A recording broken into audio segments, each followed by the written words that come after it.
কিন্তু আল্লাহ বলে আমার এই নহর এমন এক নহর মিম্মা ইন গায়রি আসিন, এই পানির ভিতরে কোনো পরিবর্তন ঘটবে না। ওয়া আনহারুম মিন লাবানিন লাম ইয়াতাগায়্যার তা'মুহু, আল্লাহ বলে একটা থাকবে পানির নহর আর একটা থাকবে দুধের নহর। জোরে কোন সুবহানাল্লাহ। খোদার জান্নাতের ভিতরে আরেকটা কিসের নহর থাকবে? দুধের নহর। দুধ দেখবেন একদিন খাইছেন, পান করছেন, এরপরে ফ্রিজে ঢুকান নাই, পাতিলে রাইখা দিয়েছেন, পরের দিন এই দুধ ভালো থাকবে না নষ্ট হবে? গ্রান বল আসবে না গন্ধ? হ্যাঁ। আর যদি একটা নদীর মতো দুধ দিয়া ভরা ফেলান, মাশাআল্লাহ, তাইলে ওখান দিয়া যাওয়া যাবে তো? গন্ধে পচে যাবে, গন্ধ হয়ে যাবে, নষ্ট হয়ে যাবে, জমে যাবে, দধি হয়ে থাকবে একেবারে। কিন্তু আল্লাহ বলে আমার জান্নাতের ভিতরে আমার বান্দা বান্দির জন্য আমি রব্বুল আলামিন যে দুধের নহরটা রেখেছি, ওয়া আনহারুম মিন লাবানিন লাম ইয়াতাগায়্যার তা'মুহু, ওই দুধের স্বাদের মধ্যে পরিবর্তন হবে না, গন্ধের ভিতরে পরিবর্তন হবে না, ওই দুধের গ্রানের ভিতরে এবং মজার ভিতরে কোনো পরিবর্তন হবে না। জোরে কোন সুবহানাল্লাহ। এত সুন্দর জান্নাত বানাইছেন কে? আল্লাহ।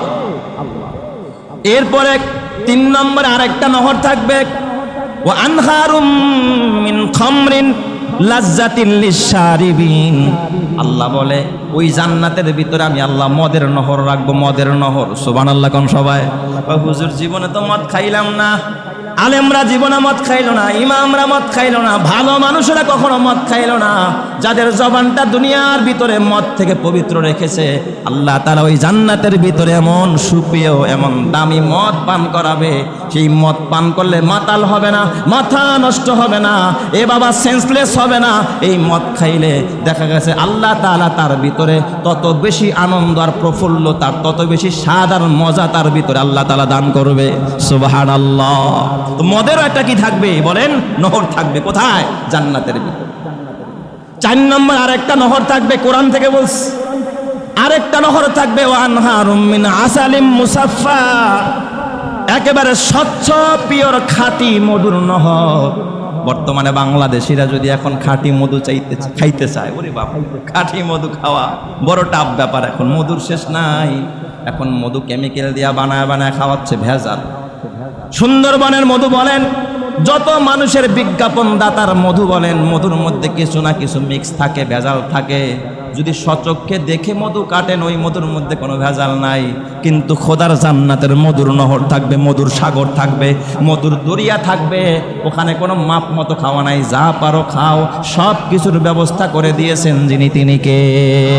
ওয়া আনহারুম মিন আসালিম মুসাফফা, আল্লাহ তাআলা বলেন এমন মধুর মধু, যেই মধুর ভিতরে নিরেট মধু, খাঁটি মধু, নির্ভেজাল মধু, এই মধুর মধ্যে কোনো ভেজাল নাই। সুবহানাল্লাহ জোরে কোন সবাই। কারণ এই ভেজাল মুক্ত মধুর বয়ানও যিনি করলেন তিনি কে? আল্লাহ। তো আল্লাহ তাআলা এই 2 বন্ধুর ভিতরে যেই বন্ধুকে বিশাল প্রপার্টি দিয়েছেন, তার বিবরণ দিয়েছে, তার বাগানটা কেমন দেখো। যে বাগানটা হলো 2টা আঙ্গুরের, চতুর্পাশে আছে খেজুর গাছের বাগান বিস্তৃত, আর তার মাঝখানে আছে ফসলি জমি। আর এই ফসলি জমিতে আঙ্গুরের বাগানে, খেজুরের বাগানে যে পানির সেচ দিতে হয়, এইটার জন্য কারো দ্বারস্থ হতে হয় না, টিউবওয়েলও গাড়তে হয় না। এইটার জন্য আমি আল্লাহ মাঝখান দিয়া পানির নহর এবং নদী প্রবাহমান করে দিয়েছি। যেরকম সুবহানাল্লাহ। সব ব্যবস্থা করলেন কে? মানুষের জীবনে প্রতিটা অঙ্গনে, প্রতিটা সেক্টরে, প্রতিটা সোসাইটিতে যে যেখানে আছে সবাই কি চায় বলেন? ওই ক্ষেত্রে সর্বোচ্চ সফলতা চায়। তো এই কথাটাই আল্লাহ তাআলা যেন আপনার আমার মনের কথাটাই, কমন কথাটাই বলে দিলেন। আল্লাহু তোমাদেরকে ধোকায় ফেলে দিয়েছে, অন্ধ করেছে, তোমাদেরকে মহাচ্ছন্ন করেছে। কিসে মহাচ্ছন্ন করলো? অন্ধ করলো। কিসে তোমাদেরকে পাগল বানায় রাখলো?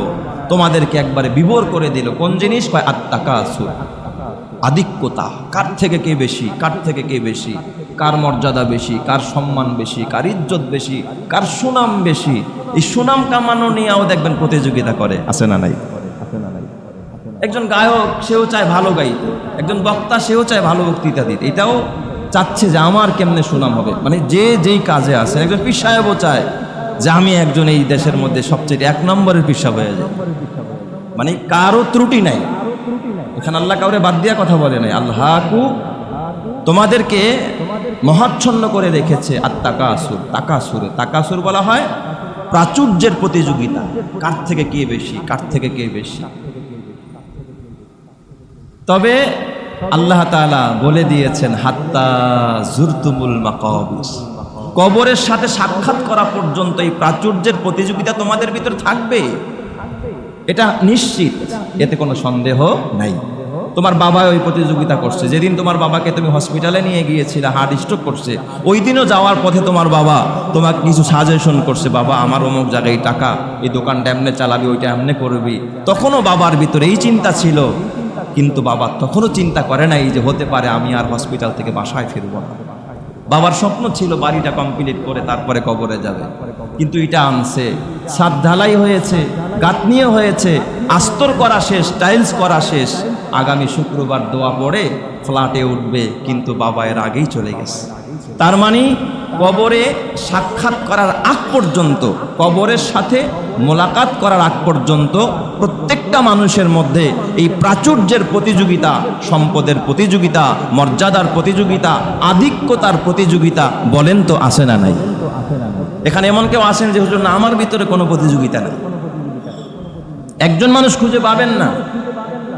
সবাই সবার জায়গা থেকে, নিজ নিজ স্থান থেকে সর্বোচ্চ সফলতা চায়, সর্বোচ্চ সুনামটুকু সে চায়, সর্বোচ্চ ভালোটুকু সে চায়, সর্বোচ্চ সম্মানটুকু সে চায়, সর্বোচ্চ সুনামটুকু সে অর্জন করতে চায়। এর জন্য যা করার সে তাই করতেছে।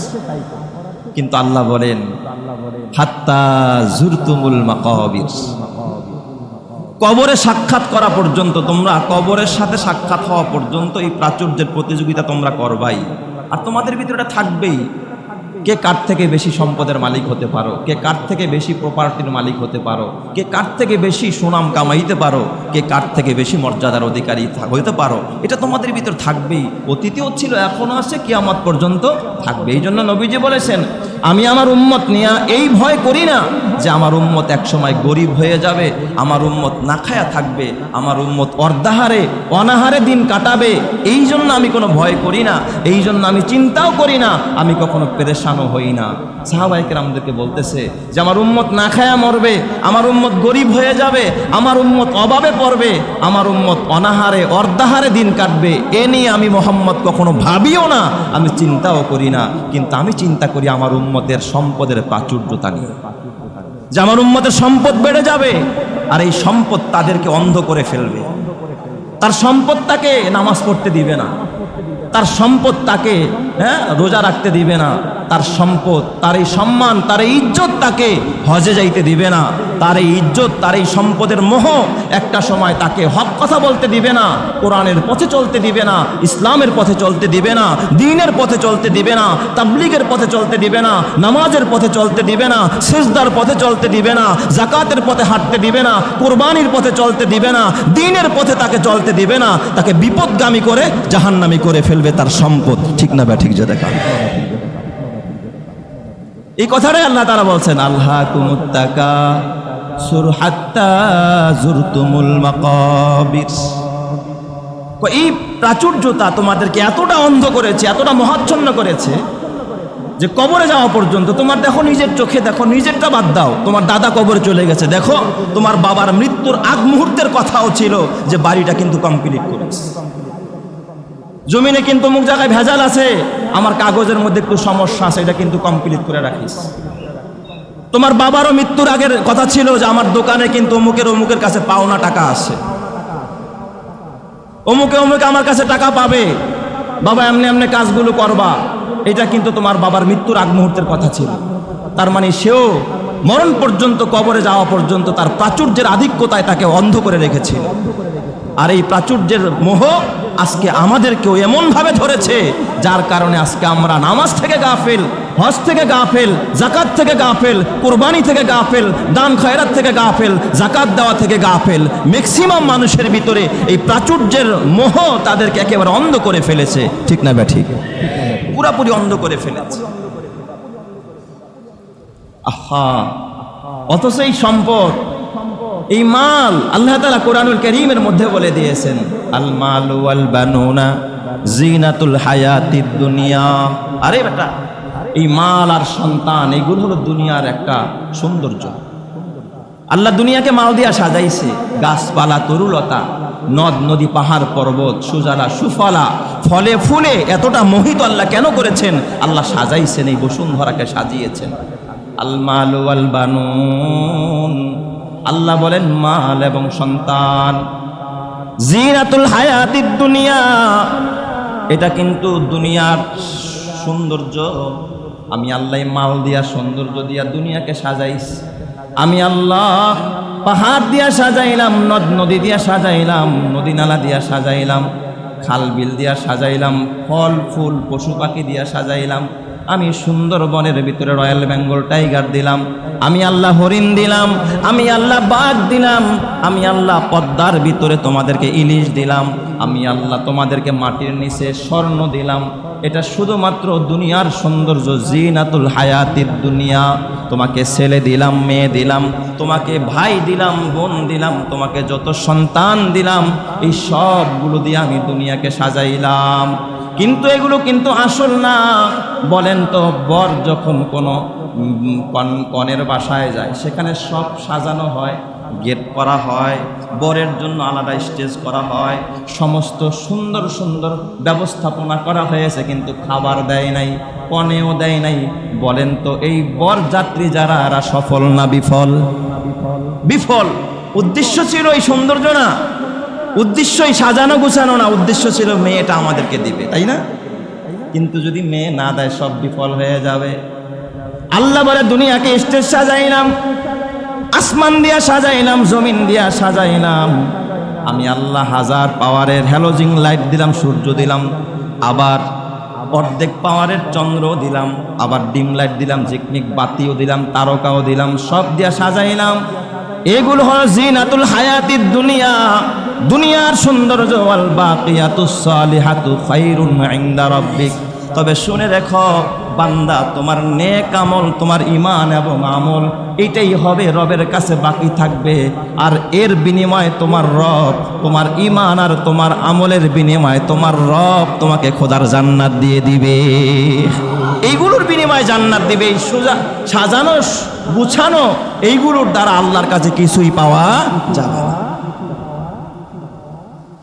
এই জন্য আল্লাহ তাআলা এই দুনিয়াদারদের মানুষদেরকে বোঝানোর জন্য কোরআনুল কারীমের ভিতর আল্লাহ মাঝে মাঝে দৃষ্টান্ত স্থাপন করেছেন।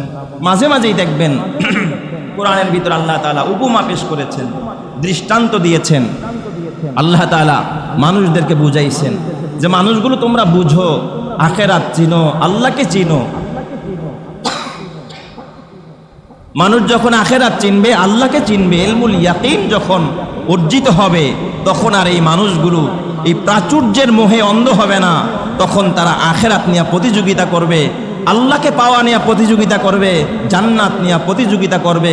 তাদের জন্য খোদার জান্নাত অপেক্ষা করতে থাকবে। আল্লাহ তাআলার জান্নাত ডেলি তাদের জন্য নবায়ন করা হবে, নতুন সাজে সাজানো হবে। মরতে দেরি হবে, আল্লাহর বান্দাকে আল্লাহ তাআলা সুস্বাগতম দিয়ে জান্নাতি করতে দেরি করবে না।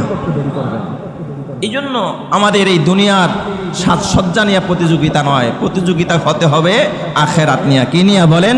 আখিরাত। আল্লাহ তাআলা একটা দৃষ্টান্ত দিয়েছে সূরা কাহাফের 32 নম্বর আয়াতের মধ্যে, যে আয়াত আমি আপনাদের সামনে তেলাওয়াত করেছি। আল্লাহ তাআলা দুই বন্ধুর দৃষ্টান্ত দিয়েছেন। দুই বন্ধুর দৃষ্টান্ত, দুইজন বন্ধু, আমাদের বন্ধু আসে না, দুইজন বন্ধুর দৃষ্টান্ত দিয়েছে। এটা বানানো কোনো গল্প না। এই দুই বন্ধুর গল্প কোন সূরার মধ্যে আছে? সূরা কাহাফের মধ্যে আছে। আল্লাহ সবিস্তারে প্রায় 1 পৃষ্ঠা ব্যাপী, প্রায় 1 পৃষ্ঠা ব্যাপী আল্লাহ তাআলা এই দুইজন বন্ধুর দৃষ্টান্ত পেশ করেছে সূরা কাহাফে। আল্লাহ তাআলা বলেন, ওয়াদরিব লাহুম মাসালার রাজুলাইনি জাআলনা লিআহাদিহিমা জান্নাতাইনি মিন আ'নাবিন وحففناهما بنخل وجعلنا بينهما زرعا। আল্লাহ তাআলা বলেন, নবী আপনি দৃষ্টান্ত দেন, এই মানুষগুলোকে উদাহরণ শোনান, মানুষদেরকে এই ঘটনাটা শোনায়া শুনে আপনি ওয়াজ করেন। আল্লাহ তাআলা তার নবীকে নির্দেশ দিয়েছে, হে নবী আমার দুই বন্ধুর দৃষ্টান্ত দেন। তবে এই দুই বন্ধুর ভিতরে একজন ছিল নাস্তিক আর একজন ছিল আস্তিক। একজন আল্লাহকে বিশ্বাস করত, পরকালকে বিশ্বাস করত, জান্নাত বিশ্বাস করত, জাহান্নাম বিশ্বাস করত। আর আরেকজন আল্লাহ বিশ্বাস করে না, আখিরাত বিশ্বাস করে না, জান্নাত বিশ্বাস করে না, জাহান্নাম বিশ্বাস করে না, সে ছিল নাস্তিক। এই যুগে বলেন এই রকমের নাস্তিকের সংখ্যা আছে না নাই?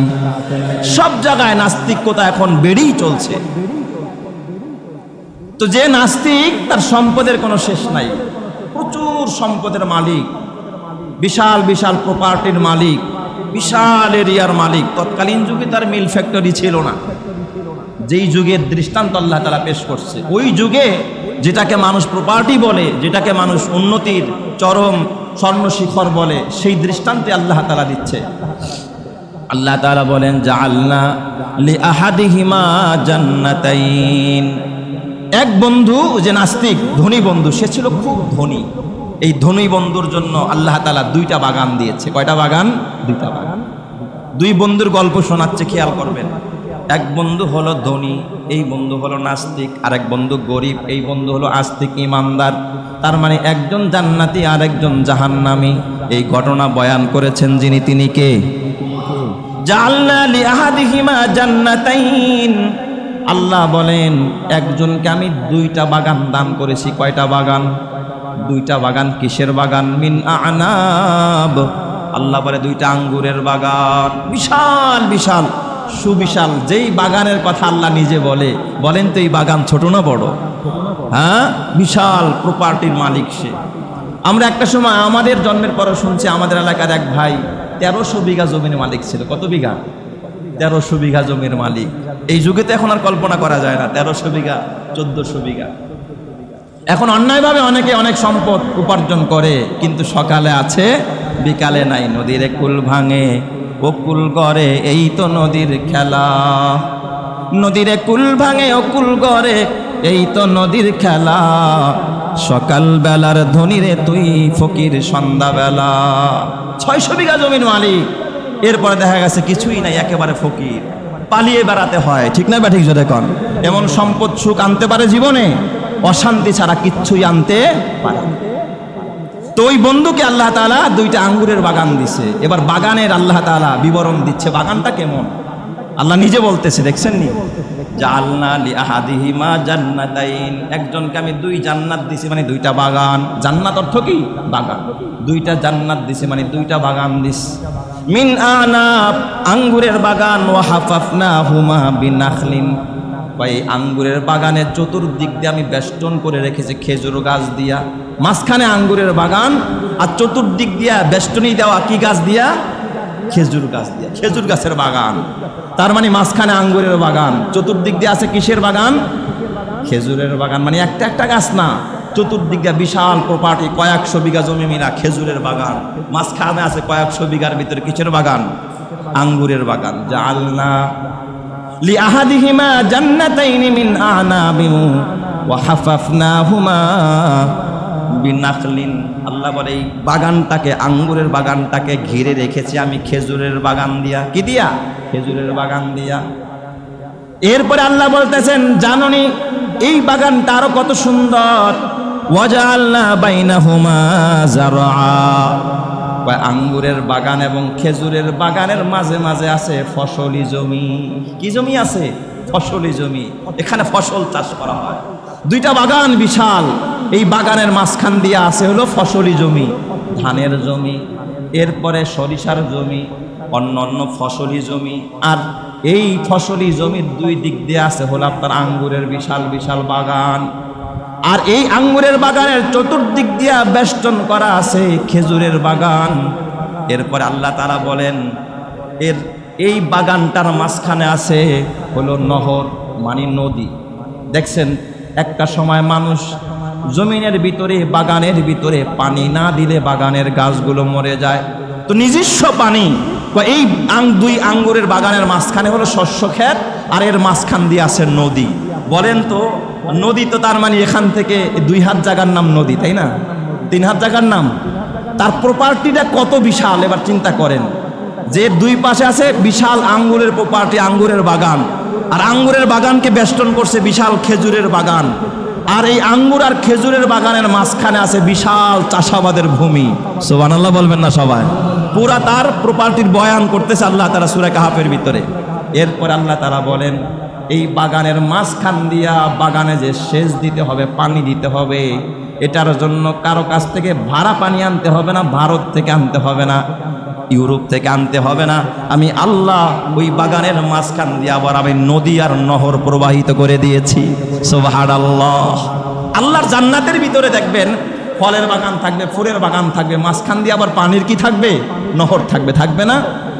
আল্লাহর কোরআন বলে মাসালুল জান্নাতিল্লাতী উইদাল মুত্তাকুন, মাসালুল জান্নাতিল্লাতী উইদাল মুত্তাকুন ফিহা আনহারুম মিন মাইন গায়রি আসিন। আল্লাহ বলে এই জান্নাতের ভিতরে, আমার বানানো জান্নাতের ভিতরে পানির নহর থাকবে, যেই পানির কখনো রং এবং স্বাদ এবং ঘেরান কখনো পরিবর্তন হবে না। সুবহানাল্লাহ। আমাদের বুড়িগঙ্গার পানির মতো না আর কি, যে বর্ষার দিনে কোনো রকম একটু কালারটা সাদা হয়, আর এছাড়া এখন যে বর্তমানের যে অবস্থা পুরো আলকাতরার কালার ফেল, ঠিক না? ঠিক যে দেখো সব বজ্রতে কি করে দিয়েছে? নষ্ট করে দিয়েছে। কিন্তু আল্লাহ বলে আমার এই নহর এমন এক নহর মিম্মা ইন গায়রি আসিন, এই পানির ভিতরে কোনো পরিবর্তন ঘটবে না। ও আনহারুম মিন লাবানিন লাম ইয়াতাগায়্যার তা'মুহু, আল্লাহ বলে একটা থাকবে পানির নহর, আর একটা থাকবে দুধের নহর। যেরকম সুবহানাল্লাহ। খোদার জান্নাতের ভিতরে আরেকটা কিসের নহর থাকবে? দুধের নহর। দুধ দেখবেন একদিন খাইছেন, পান করছেন, এরপরে ফ্রিজে ঢুকান নাই, পাতিলে রাইখা দিয়েছেন, পরের দিন এই দুধ ভালো থাকবে না নষ্ট হবে? গ্রান বল আসবে না গন্ধ? হ্যাঁ। আর যদি একটা নদীর মতো দুধ দিয়া ভরা ফেলান মাশাআল্লাহ, তাহলে ওখান দিয়া যাওয়া যাবে তো? গন্ধে পচে যাবে, গন্ধ হয়ে যাবে, নষ্ট হয়ে যাবে, জমে যাবে, দধি হয়ে থাকবে একেবারে। কিন্তু আল্লাহ বলে আমার জান্নাতের ভিতরে আমার বান্দা বান্দির জন্য আমি রব্বুল আলামিন যে দুধের নহরটা রেখেছি, ওয়া আনহারুম মিন লাবানিন লাম ইয়াতাগায়্যার তা'মুহু, ওই দুধের স্বাদের মধ্যে পরিবর্তন হবে না, গন্ধের ভিতরে পরিবর্তন হবে না, ওই দুধের ঘ্রাণের ভিতরে এবং মজার ভিতরে কোনো পরিবর্তন হবে না। জোরে কোন সুবহানাল্লাহ। এত সুন্দর জান্নাত বানাইছেন কে? আল্লাহ। এরপরে 3 নম্বরে আরেকটা নহর থাকবে, ওয়া আনহারুম মিন খামরিন লাজ্জাতিন লিশারিবিন। আল্লাহ বলে ওই জান্নাতের ভিতরে আমি আল্লাহ মদের নহর রাখবো, মদের নহর। সুবহানাল্লাহ কোন সবাই? হুজুর জীবনে তো মদ খাইলাম না, আলেমরা জীবনে মদ খাইলো না, ইমামরা মদ খাইলো না, ভালো মানুষেরা কখনো মদ খাইলো না, যাদের জবানটা দুনিয়ার ভিতরে মদ থেকে পবিত্র রেখেছে, আল্লাহ তাআলা ওই জান্নাতের ভিতরে এমন সুপ্রিয় এমন দামি মদ পান করাবে, সেই মদ পান করলে মাতাল হবে না, মাথা নষ্ট হবে না, এ বাবা সেন্সলেস হবে না। এই মদ খাইলে দেখা গেছে আল্লাহ তাআলা তার ভিতরে তত বেশি আনন্দ আর প্রফুল্ল, তার তত বেশি স্বাদ আর মজা তার ভিতরে আল্লাহ তাআলা দান করবে। সুবহানাল্লাহ। তো মদেরও একটা কি থাকবে বলেন? নহর থাকবে। কোথায়? জান্নাতের ভিতরে। 4 নম্বর আরেকটা নহর থাকবে, কোরআন থেকে বলছি, আরেকটা নহর থাকবে, ওয়া আনহারুম মিন আসালিম মুসাফফা, একেবারে স্বচ্ছ পিওর খাঁটি মধুর নহর। বর্তমানে বাংলাদেশিরা যদি এখন খাঁটি মধু খাইতে চায়, ওরে বাবা, খাঁটি মধু খাওয়া বড় টাফ ব্যাপার। এখন মধুর শেষ নাই, এখন মধু কেমিক্যাল দিয়া বানায় বানায় খাওয়াচ্ছে, ভেজাল। সুন্দরবনের মধু বলেন, যত মানুষের বিজ্ঞাপন দাতার মধু বলেন, মধুর মধ্যে কিছু না কিছু মিক্স থাকে, ভেজাল থাকে। যদি সচক্ষে দেখে মধু কাটেন, ওই মধুর মধ্যে কোনো ভেজাল নাই। কিন্তু খোদার জান্নাতের মধুর নহর থাকবে, মধুর সাগর থাকবে, মধুর দরিয়া থাকবে, ওখানে কোনো মাপ মতো খাওয়া নাই, যা পারো খাও, সব কিছুর ব্যবস্থা করে দিয়েছেন যিনি, তিনি কে? ওয়া আনহারুম মিন আসালিম মুসাফফা, আল্লাহ তাআলা বলেন এমন মধুর মধু, যেই মধুর ভিতরে নিরেট মধু, খাঁটি মধু, নির্ভেজাল মধু, এই মধুর মধ্যে কোনো ভেজাল নাই। সুবহানাল্লাহ জোরে কোন সবাই? কারণ এই ভেজাল মুক্ত মধুর বয়ানও যিনি করলেন তিনি কে? আল্লাহ। তো আল্লাহ তাআলা এই 2 বন্ধুর ভিতরে যেই বন্ধুকে বিশাল প্রপার্টি দিয়েছেন তার বিবরণ দিয়েছে। তার বাগানটা কেমন দেখো, যে বাগানটা হলো 2টা আঙ্গুরের, চতুর্পাশে আছে খেজুর গাছের বাগান বিস্তৃত, আর তার মাঝখানে আছে ফসলি জমি। আর এই ফসলি জমিতে আঙ্গুরের বাগানে, খেজুরের বাগানে যে পানির সেচ দিতে হয়, এইটার জন্য কারো দ্বারস্থ হতে হয় না, টিউবওয়েলও গাড়তে হয় না। এইটার জন্য আমি আল্লাহ মাঝখান দিয়া পানির নহর এবং নদী প্রবাহমান করে দিয়েছি। যেরকম সুবহানাল্লাহ। সব ব্যবস্থা করলেন কে? আরো জোরে বলেন ব্যবস্থাকারীকে। যে আল্লাহ তৎকালীন যুগে দিয়েছে এই যুগেও আল্লাহ পারে কি না? দেখেন না কি প্রচন্ড গরম। আহারে এই যে বন্যা গেছে না, কি নাম দিয়েছে এটাকে? হ্যাঁ, রেমাল। এই যে রেমালের তাণ্ডবে, আহারে সুন্দরবনের দেখছেন এই সৌন্দর্য, কতগুলো হরিণ মারা গেল দেখছেন না আপনারা? কতগুলো হরিণ মারা গেল সুন্দরবনের আশেপাশে, এবং বিশেষ করে আপনার দক্ষিণ অঞ্চলের বরগুনা, পটুয়াখালী সহ ভোলার কিছু এলাকা, এই সমস্ত যে নিজুম দ্বীপ, আমিও নিজুম দ্বীপে মনপুরা বয়ান করে আসছি। নিজুম দ্বীপে হরিণ, আমি রাস্তা দিয়ে যাচ্ছি, হঠাৎ দেখি হরিণ এপার থেকে রাস্তার ওপারে যাচ্ছে। কি এক সৌন্দর্য মণ্ডিত, সেখানে শত শত হরিণ কি হয়ে গেছে? মারা গেছে। অনেক মহিষ মারা গেছে, গরু মারা গেছে। এত গরম কেউ ঠান্ডা করতে পারে না। এসি দিয়া ঠান্ডা করা যায় না, বিভিন্ন এয়ার কুলার দিয়া ঠান্ডা করা যায় না, কিন্তু আমার রব্বুল আলামিন মুহূর্তের ভিতরে গোটা পৃথিবীকে ঠান্ডা করার ক্ষমতা আমার রবের আছে না নাই? খাকো বাদ আব আতিশ বান্দান বামানে তু মুর্দাবা হক জিন্দান। সর্বময় ক্ষমতার মালিক, সব কিছু যার নিয়ন্ত্রণে চলে তিনি কে? আল্লাহ। আল্লাহ তাআলা বলে বন্ধুর জন্য আমি সব ব্যবস্থা করলাম। তো এই বন্ধু হলো বিশাল মালদার। মালদার হওয়ার কারণে অহংকারী হয়ে গেছে, মানুষকে মানুষ বলে মূল্যায়ন করে না। ওই যে আর এক গরিব বন্ধু, দুই বন্ধুর দৃষ্টান্ত দিয়েছে। একজন ধনী বিশাল প্রপার্টির মালিক, বুঝছেন তো তার বাগানের বিবরণ। ওই যুগে যদি মিল ফ্যাক্টরি থাকতো তাহলে আল্লাহ মিল ফ্যাক্টরির কথা বলতো। তখন মিল ফ্যাক্টরির যুগ না, ইন্ডাস্ট্রির যুগ না, তখন হলো বাগ বাগিচার যুগ। হাজার হাজার বিঘার মালিক, প্রপার্টির মালিক।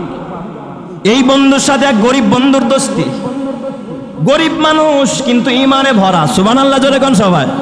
গরিব বন্ধু ইমানে ভরা, কিন্তু আরেকজনের সম্পদের অভাব নাই, ভিতরে ইমান নাই। এই বন্ধুর জন্য আরো আছে। এই বাগানের বিবরণ তাফসিরে কুরতুবির ভিতরে আল্লামা কুরতুবি বলেন, এই বাগানের ভিতরে মাঝে মাঝে পার্কিং এর ব্যবস্থা, বসার ব্যবস্থা, এমন ভাবে ছোট্ট ছোট্ট পাহাড়ের টিলা আল্লাহ বানায়া দিছে।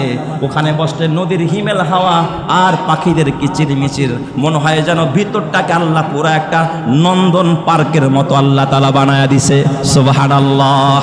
একদিন এই বন্ধু, যে হাজার হাজার বিঘা প্রপার্টির মালিক, বন্ধু বাগানে বসে আছে, গরিব বন্ধু ফকির বেটা, এই বন্ধুর সাথে বাগানে ঢুকছে একটু সাক্ষাৎ করতে, গিয়া সালামটা দিছে। বন্ধু যখন সালাম দিছে, কিন্তু ও তো সালাম নেয় না, ও তো নাস্তিক, আখেরাতকে বিশ্বাস করে না। এই নাস্তিক বন্ধু, এই পরস্পরে ইমানদার বন্ধু যখন ভিতরে প্রবেশ করছে, দুই বন্ধু মিল্লা গল্প করতেছে বাগানের ভিতরে বসে। বাগানের ভিতরে বসে দুই বন্ধু যখন পরস্পরের মধ্যে গল্প করা আরম্ভ করল, গল্পের এক পর্যায়ে ওই যে সম্পদশালী বন্ধু সে ডাক দিয়া বলে, বন্ধুরে মা আজুন্নু। বন্ধু ডাক দিয়া বলে, ও আমার বন্ধু শোনো, আমার এই সম্পদ আর এই প্রপার্টি, আমার এই আঙ্গুরের বাগান, খেজুরের বাগান, আমার এই ফসলি জমি আর এই নাহার যেগুলো আছে, আমি মনে করি আমার এইগুলো কোনোদিন ধ্বংস হবে না। জোরে বলেন না নাউজুবিল্লাহ। বলেন পৃথিবীর সব কিছুকে ধ্বংস করবেন যিনি, তিনি কে? কুল্লু মান আলাইহা ফান ওয়া ইয়াবকা ওয়াজহু রাব্বিকা যুল জালালি ওয়াল ইকরাম ফাবিআইয়ি আলাই রাব্বিকুমা তুকাজ্জিবান। সব ধ্বংস করতে পারে কে? আল্লাহ। দেখেন না, বিশাল কোটি কোটি টাকার মালিক, 600 বিঘার মালিকরেও ধরতে পারেন যিনি, তিনি কে? এই ক্ষমতা আমার রবের আছে না নাই? আল্লাহর আছে। এই বন্ধুরে ধরে বলবে আল্লাহ, বন্ধু কয় না আমার এই সম্পদ কোনোদিন ধ্বংস হবে না। আর ওই গরিব বন্ধুরে ডাক দিয়া কয়, ও বন্ধু, মা আজুন্নু আন তাবিদা হাজিহি আবাদা, আমার এই সম্পদ কখনো ধ্বংস হবে না। আর ওই গরিব বন্ধুকে বলে, আর আয় বন্ধু শুনে রাখো, আনা নাহনু আকতারু মিনকা মালাউ ওয়া আ'আজ্জু নাফারা। আরে বেটা, আমি তোর থেকে সম্মানী, আমি তোর থেকে বিশাল প্রপার্টির মালিক, আমি বিশাল ইজ্জতের মালিক, তুই তো ফকিন্নির ফলা, তোর কি আছে রে দোস্ত? আমার দেখোস না, বিশাল প্রপার্টির মালিক আমি, বিশাল বাগানের মালিক আমি। ক্বালা আ'আজ্জু নাহনু আ'আজ্জু মিনকা মালাউ ওয়া আ'আজ্জু নাফারা, সম্পদেও তোর থেকে বেশি। আমার কি ক্ষমতা দেখোস? কি বিশাল প্রপার্টির মালিক, আমি তোর থেকে বেশি সম্মানী। এরপরে কয় ওমা আযুন্নু আন তাবিদা হাযিহি আবাদা, এ দোস্ত শুনে রাখ, আমার এই সম্পদ আর প্রপার্টি কোনোদিন ধ্বংস হবে না। এটা ছিল তার 2 নম্বরের গোস্তাকি। আর 3 নম্বরে সে বলতেছিল ওয়া আনা আযুন্নু আন্নাস সাআতা কাইমা, আর আমি ধারণা করি কখনো কিয়ামত হবে না। নাউজুবিল্লাহ কোন সবাই, কখনো কি হবে না? কিয়ামত হবে না। আর যদি হয়ও আমার এই প্রপার্টি ধ্বংস হবে না। তারপরে দোস্ত যদি কোনো সময় ধ্বংস হইয়াও যায়, তবে যাই না রাখিস, তোর থেকে ভালোটা আল্লাহ আমার আখেরাতে দিবে। নাউজুবিল্লাহ কোন সবাই। আমি দুনিয়াতে যেমন সম্মানী, মইরা গেল এমন সম্মানটা আমি পাবো, আমার আরো ভালোটা আল্লাহ তাআলা দিবে। কি চিন্তা দেখছেন? এই রকমের নাস্তিকবাদী যখন 4টা আল্লাহর সাথে নাফরমানি করে কথা বলা আরম্ভ করলো, আল্লাহ তাআলা বেজার হয়ে গেলেন। বেজার হইয়া আল্লাহ তাআলা ঝঞ্ঝা বায়ু দিলেন। ঝঞ্ঝা বায়ু দিয়া মুহূর্তের ভিতরে, একটা সময়ের ভিতরে রেমাল যেমন তাণ্ডব চালায়, এক রেমালের প্রভাবে গোটা দেশ যেমন কেঁপে উঠেছিল, আল্লাহ তাআলা এক অগ্নি বাতাস দিয়া মুহূর্তের ভিতরে তার বাগান প্রপার্টি সবগুলোকে আল্লাহ তাআলা আগুন দিয়া পোড়ায়া দিয়েছে। বলেন তো এই ক্ষমতা আমার রবের আছে না নাই? তখন এই ইমানদার বন্ধু ডাক দিয়া কয়, দোস্ত আমার, ও দোস্ত, তুমি যখন এই বাগানে প্রবেশ করলা তখন কেন বললা না মাশা আল্লাহ, এই বাগানের মালিক আমি না, সব দিয়েছে আমার আল্লাহ। আল্লাহর শুকরিয়া কেন আদায় করলা না? এ দোস্ত, তুমি কেন ওই আল্লাহকে ভুলে গেলা, যেই আল্লাহ তোমাকে সৃষ্টি করেছে মাটি থেকে, তোমাকে সৃষ্টি করেছে মিন নুতফাতিন, এক ফোঁটা নাপাক পানি থেকে, সুম্মা সাওয়াকা রাজুলা, এরপর আল্লাহ তাআলা সুন্দর সুদর্শন একজন মানুষ বানাইছে। ওই আল্লাহর শুকরিয়া আদায় করলা না, ওই আল্লাহর প্রশংসা করলা না, মাশা আল্লাহ বললা না। এই জন্য আমরা জগতে যখন ভালো কিছু দেখব তখন কি বলবো? জোরে বলেন, কি বলবো? মাশা আল্লাহ। দোকানে ব্যবসা হয় বলবো মাশা আল্লাহ, ক্ষেতের ফসল দেখা বলবো মাশা আল্লাহ, এ আমার সম্মান দেখা তখনও বলবো মাশা আল্লাহ। কখনো অহংকার করা যাবে না যে এটা আমার কারণে হয়েছে, তাহলে সব ধূলিসাৎ করে দিবেন যিনি, তিনি কে? আল্লাহ। এরপরে বন্ধু ডাক দিয়া কয়, ও দোস্ত, তুমি তো তোমার বাগানের কথা শুনাইলা, তোমার প্রপার্টির কথা শুনাইলা, তুমি আল্লাহ মানো না, আখিরাত মানো না, কিয়ামত বিশ্বাস করো না। আমি কিন্তু আমার রবের সাথে কাউরে শিরক করি না, আমি আল্লাহর সাথে কাউকে অংশীদার করি না, আমি তাওহীদে বিশ্বাসী, আমি ঈমানদার। দোস্ত আমার, তুমি শুনে রাখো, আমি ঈমানদার হওয়ার কারণে দুনিয়ায় তুমি এই ছোট্ট একটা বাগানের মালিক। ও দোস্ত, আমার আল্লাহ আমাকে এত বড় জান্নাত দিবে, এত বড় বাগান দিবে। তোমার বাগান মুহূর্তে ধ্বংস হয়ে গেছে, আমার একটা বাগানের পরিধি হবে এই গোটা দুনিয়াটা, পৃথিবীটা যত বড়, তার থেকে 10 দুনিয়ার সমান আল্লাহ একটা জান্নাত, একটা বাগান আমাকে দিবে। চিৎকার মেরে কোন সুবহানাল্লাহ। তাহলে বলেন তো সব কিছু দেনেওয়ালা যিনি, তিনি কে? অহংকার করা যাবে? অহংকার করা যাবে না, পতন অনিবার্য। এ মুসলমান, কোনো কিছুই নিয়ে কোনোদিন প্রাচুর্য নিয়ে প্রতিযোগিতা করা যাবে না। এই জন্য আল্লাহ বলে হাত্তা জুরতুমুল মাকাবির, কবরে যাওয়া পর্যন্ত তোমাদের প্রতিযোগিতা চলবে। তবে বুদ্ধিমান তারা যারা প্রতিযোগিতা ছেড়ে আখিরাত নিয়ে প্রতিযোগিতা করে, নামাজ নিয়ে প্রতিযোগিতা করে, আল্লাহ নিয়ে প্রতিযোগিতা করে, ঈমান নিয়ে প্রতিযোগিতা করে, ওরা মরতে দেরি হবে, আল্লাহ তাআলা প্রতিযোগিতা কইরা তাদেরকে খোদার জান্নাতি বানায়া দিবে। যেরকম সুবহানাল্লাহ। আল্লাহ তাআলা আমাদের সকলকে এই দুনিয়ার মোহ নিয়ে প্রতিযোগিতা না করে আখিরাত নিয়ে প্রতিযোগিতা করে, আখিরাতে জান্নাতি হওয়া নিয়ে প্রতিযোগিতা করে আল্লাহ তাআলা জান্নাতি হওয়ার তৌফিক দান করেন। সবাই বলি আমিন। ওয়া মা আলাইনা ইল্লাল বালাগ। যারা সুন্নত পড়ি নাই, সুন্নত নামাজ পড়ে নেই।